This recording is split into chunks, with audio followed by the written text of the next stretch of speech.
This is our new iLX-W650. So it has a capacitive touch screen. Definitely going to be one of the most affordable capacitive touch screens that are on the market. We're doing Carplay and Android Auto on this unit.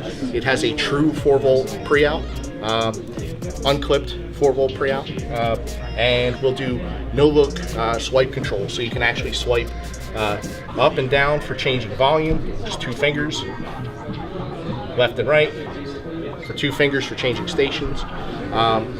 That basically makes it so that it's very easy to control the volume, very easy to control track without having to look at the radio. You don't even really need to take your eyes off the road to make changes to it.